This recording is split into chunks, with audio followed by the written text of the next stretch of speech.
Uno de los principales objetivos de los matemáticos es descubrir y comunicar ciertas verdades. Una demostración es un medio para comunicar una verdad matemática a otra persona que también domina este mismo lenguaje. La palabra demostración se utiliza en distintos contextos con diferentes significados. Estos significados se suelen relacionar mediante el uso de términos tales como explicación, argumentación, prueba, etc. Los resultados obtenidos en cada área de la matemática han sido producto de observaciones, deducciones, cuestionamientos, trabajos, estudios y pruebas. Algunos de ellos resultan ser útiles, mientras que otros no, por lo cual, entre cada una de las nuevas aportaciones, se debe tener la certeza de que es verdad lo que se está afirmando, para así contribuir positivamente a una disciplina. Las demostraciones permiten dar veracidad al conocimiento matemático que se adquiere a través de la experiencia al interactuar con el ambiente.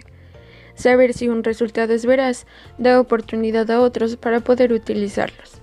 En algunos casos, mediante ellos es posible trazar una ruta para dar solución a nuevos problemas con grado de dificultad mayor.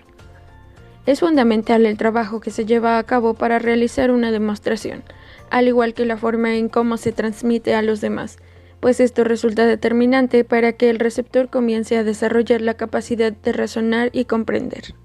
En sus primeros días, las matemáticas solían estar ligadas a cuestiones prácticas. Los egipcios, así como los griegos, estaban interesados por la representación gráfica de la superficie terrestre. Por lo tanto, era natural considerar cuestiones de trigonometría y geometría. Ciertamente, los triángulos y rectángulos surgieron en forma natural en este contexto, por lo que la geometría temprana se concentró en todos aquellos conceptos. También era natural tener en cuenta los círculos para el diseño de arenas de combate y para la construcción de depósitos de agua y proyectos prácticos. Así que en la geometría antigua se discutieron resultados empíricos que tenían que ver con propiedades de figuras geométricas como círculos y triángulos. La aritmética y la geometría fueron de las principales ramas de la matemática donde se requirió del uso de resultados empíricos con mayor frecuencia entre algunas civilizaciones antiguas. La exactitud de los cálculos que se llevaban a cabo en Egipto y Mesopotamia se probaba mediante la verificación de lo que se obtenía. Actualmente estos métodos se siguen utilizando, por ejemplo, en las soluciones de ecuaciones algebraicas. Podemos ver que varias de las civilizaciones antiguas ya contaban con algunas demostraciones rudimentarias. Con esto nos referimos a que no eran rigurosas. Muchas veces probaban resultados de manera indirecta o usando analogías, o simplemente confiando en que alguna proposición sería universalmente cierta en virtud de que lo ha sido en muchas ocasiones distintas. Recordemos el teorema de Pitágoras.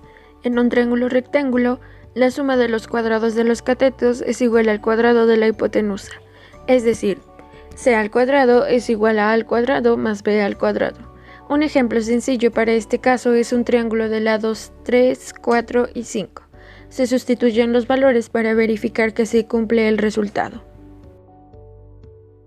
Aclaración.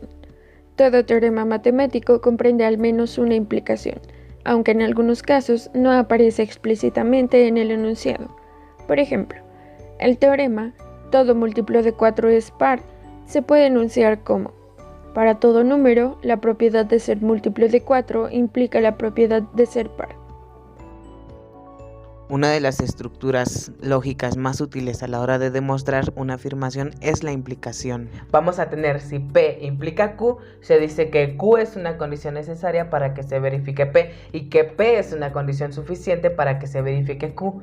O si tenemos P implica Q y a la vez Q implica P, se escribe P si solo si Q y se dice que la condición necesaria y suficiente para que se verifique Q es P y recíprocamente. Por lo tanto, P implica Q es la estructura lógica de los enunciados de condición necesaria o suficiente y P si y solo si Q corresponden a las de condición necesaria y suficiente. Un ejemplo de esto es el siguiente enunciado: si llueve, la pista está mojada.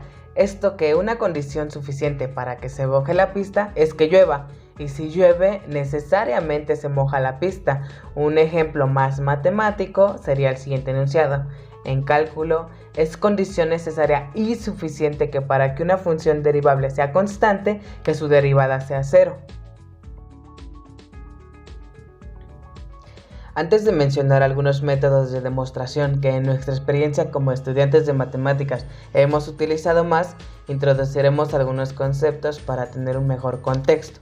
El primero de ellos es definición. En pocas palabras, puede considerarse como una forma para simplificar conceptos particulares, en el cual todos están de acuerdo. Por ejemplo, el concepto de un entero positivo mayor que 1, el cual no es divisible entre ningún otro entero positivo, excepto entre sí mismo o la unidad, es la definición de un número primo. Seguramente es más fácil decir número primo que un entero positivo mayor que 1 y bla bla bla bla bla, especialmente si el concepto aparece con frecuencia. Además de definición, existen otros tres conceptos que guardan una relación entre sí, los cuales encontraremos comúnmente siempre que tratemos con demostraciones. Estos son conjetura, teorema y corolario. En pocas palabras, una conjetura es una proposición la cual tratamos de demostrar que es verdadera o falsa. Un teorema es una proposición importante que ya ha sido demostrada y un corolario es una proposición que surge como resultado inmediato de un teorema. Un resultado muy famoso es el teorema de Pitágoras, el cual nos dice que el cuadrado de la hipotenusa es igual a la suma de los cuadrados de los catetos. Antes de ser un teorema, esta era una proposición sin demostrar, es decir, una conjetura. Como el resultado era tan útil y siempre se cumplía, algunas civilizaciones antiguas como la China se preocuparon por tratar de demostrarla o justificarla, aunque fue el matemático griego Euclides quien en su obra Los Elementos presenta por primera vez una demostración formal que elevó la proposición al estatus de teorema. Además de este se puede deducir el siguiente corolario: la longitud de un cateto es menor que la longitud de la hipotenusa. El primer método del que hablaremos se llama por demostración directa. Este método lo utilizamos cuando se plantea una proposición en la forma si P, entonces Q.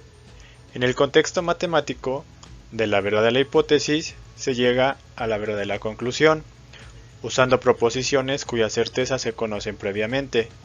En la demostración directa, la conclusión se establece al combinar lógicamente las definiciones y teoremas previos.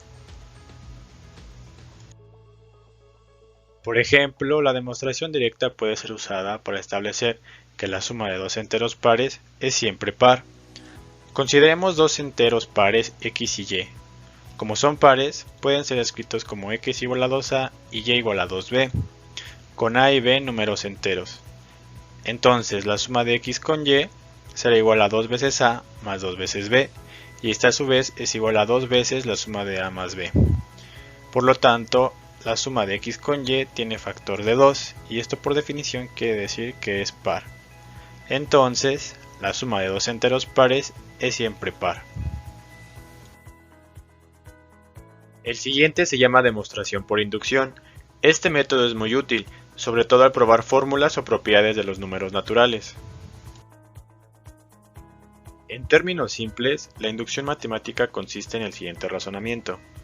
Dado un número entero a, que tiene la propiedad p, y el hecho de que si cualquier número entero n con la propiedad p implique que n más 1 también la tiene, entonces todos los números enteros a partir de a tienen la propiedad p.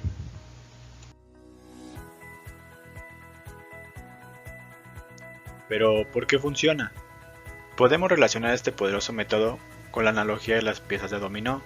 Supongamos que tenemos una infinidad de piezas acomodadas, una detrás de la otra. Ahora, si tiramos la primera, empujará a la segunda ocasionando que también caiga. Esta a su vez empujará a la tercera y así sucesivamente, por lo que todas las piezas caerán. El tirar la primera pieza es demostrar el caso base, y el demostrar que si una pieza cae la siguiente también va a caer es demostrar que n implica n más 1. Los tres pasos básicos que se siguen en este tipo de demostraciones son los siguientes. Paso 1, que sería el caso base. Tomamos nuestra proposición y encontramos un caso base, es decir, el natural más pequeño que cumple dicha proposición. Cabe mencionar que la mayoría de las veces ese número es 1, pero no siempre sucede. En el paso 2, suponemos que se cumple para n. Este es el paso más simple, lo único que tenemos que hacer es creer o dar por hecho que se cumple para el caso n. Por último, en el paso 3 lo demostraremos para n más 1. No todo en la vida podría ser tan fácil, aquí se encuentra la mayor dificultad del problema. Usando lo del paso anterior, tenemos que demostrar que si se cumple para n, necesariamente se cumple para n más 1.